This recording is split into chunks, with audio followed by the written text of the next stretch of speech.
লোকে কি বলবে বল তোমার? বলবে হিমাদ্রি মেয়েকে মানুষ করতে পারেনি। সেটা আবার শুনতে ভালো লাগবে? একটা কাজ করতে পারবি? স্যারের কাছে গিয়ে ক্ষমা চাইতে হবে। পারবি? পারবি না? পারবো। পারবি? হ্যাঁ পারবো। আমি ওনার কাছে গিয়ে ক্ষমা চাইবো।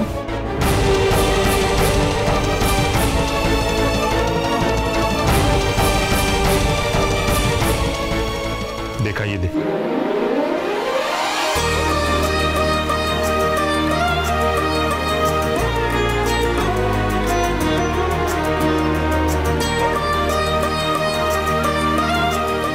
শোনো, এবার কিন্তু আস্তে আস্তে আমাদের সবকিছু গুছিয়ে নিতে হবে।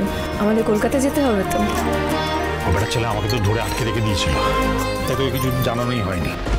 আমি যখন এই কাগজপত্র গোছাতে গিয়েছিলাম কলকাতায় একটা বাড়ি দেখে এসেছি, বুঝলি? ভালো ছোট বাড়ি, ভাড়াটাও কম। ওই তোর মেডিকেল কলেজ থেকে কাছাকাছি 15-20 মিনিট হেঁটে যেতে লাগবে, বুঝলি? মারে, এবার আমি কলকাতায় তোকে আমার বুকে করে নিয়ে যাব।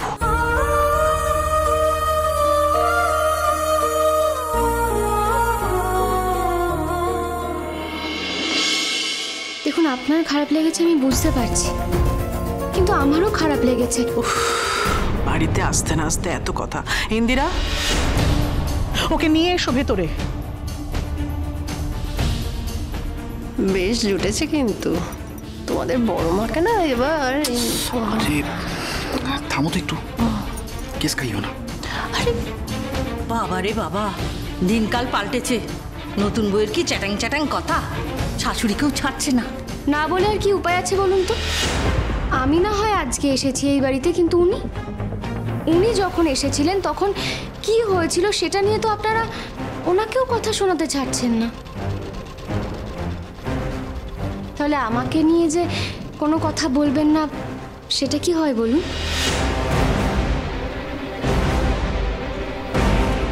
থাক থাক, অত কথা বলে লাভ নেই। আমি যেমন অনেক বছর আগে এই বাড়িতে বড় বউ হয়ে এসেছিলাম, সেরকম তুমিও আজকে বউ হয়েই এসেছো। মান রেখো তার। বড় মা এসো। অভ্র, এই চলো, অনেকগুলো কাজ পড়ে আছে, চলো চলো চলো।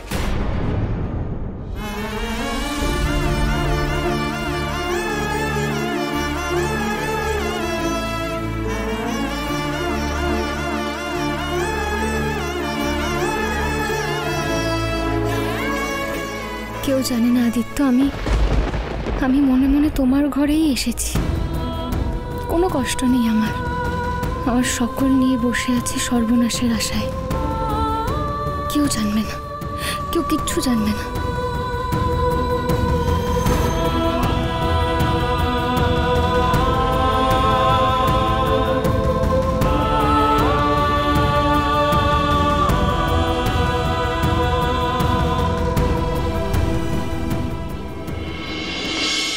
বাবা, এবার আমার স্বপ্ন পূরণ হবে। শুধু তোর নয় রে মা, আমারও স্বপ্ন পূরণ হবে। তুই ডাক্তার হবি, অনেক বড় ডাক্তার, অনেক বড় ডাক্তার। শোন মা, আমি যদি পৃথিবীতে নাও থাকি, আমি যদি মরেও যাই। বাবা, না না শোন না আমার কথা। তুমি মরার কথা কেন বলছো? তোকে দেশের সবচেয়ে বড় ডাক্তার হতে হবে। বাবা, তুমি মরার কথা একদম বলবে না। আচ্ছা আচ্ছা আচ্ছা আচ্ছা। দাদা গো, কেন এরকম কথা বলছো বলো তো? তোমার যদি কিছু হয় তাহলে মেয়েটা যে একেবারে ভেসে যাবে। তুমি ছাড়া মেয়েটার আর কে আছে বলো তো?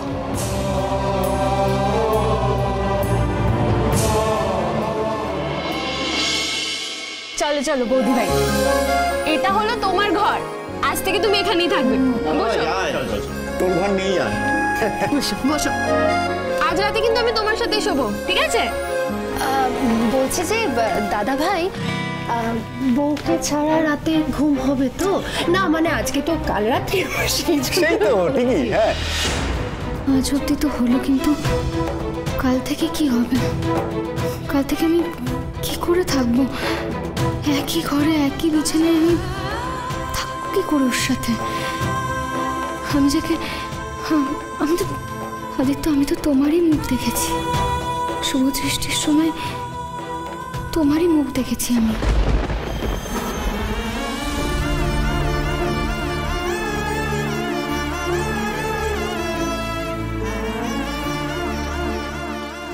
বাবা, বৌদিকে দেখে মনে হচ্ছে বৌদির এখন থেকেই মনটা খারাপ।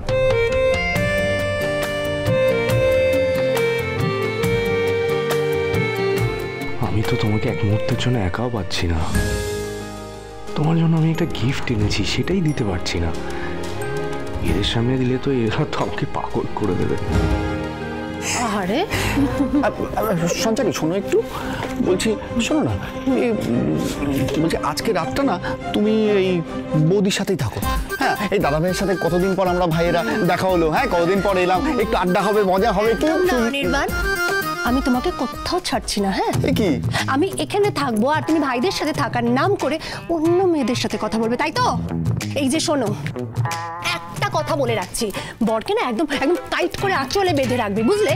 এই পুরুষ মানুষের জাতটাকে না একদম বিশ্বাস করা যায় না। একটু তুমি চোখের আড়াল করেছো কি, ব্যাস। না না, বড়দা ভাইকে আর আঁচলে বেঁধে রাখার কিছু নেই। ওর এখন থেকেই যা অবস্থা, কাজে ফিরতে পারলে হয়।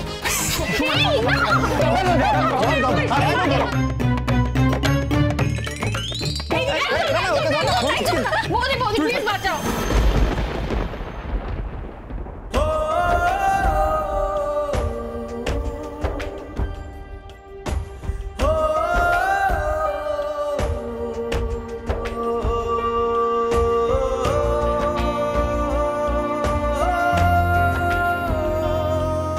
সত্যি কি আছে এমন তোমার মধ্যে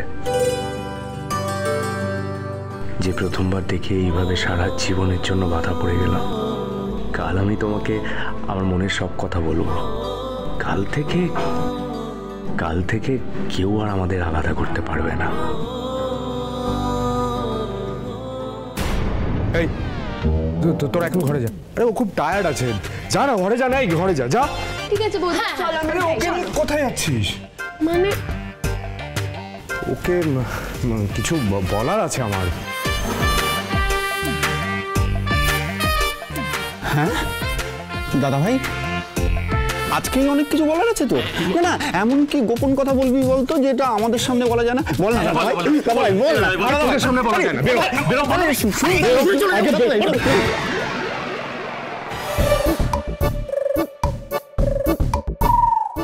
কি অভ্র, তুমি এই ঘরে কি করছো? আজকে কাল রাত্রি, সন্ধে হয়ে গেছে, কোনো কিছুর কোনো নিয়ম নেই তোমার? বড় মা দেখো, কখন থেকে বলছি বড়দা ভাইকে যেতে, উল্টা আমাদেরকে বের করে দিচ্ছে। বলছে বৌদির সাথে কি পার্সোনাল কথা আছে। হ্যাঁ, নির্লজ্জ একটা ছেলে। আমার ছেলে ওই প্রথম রাত থেকে এত বাড়াবাড়ি করছে। কি করছো? বেরো বেরো।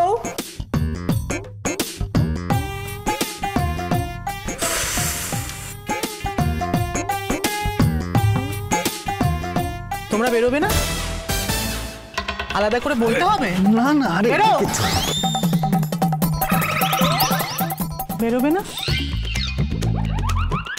হ্যাঁ তো আসে, চলো আমরা যাই, চলো। মজা হচ্ছে এখানে?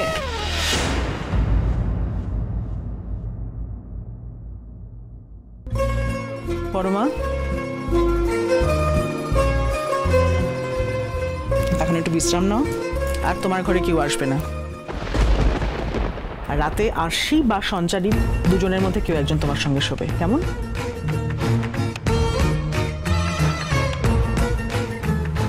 কি হয়েছে?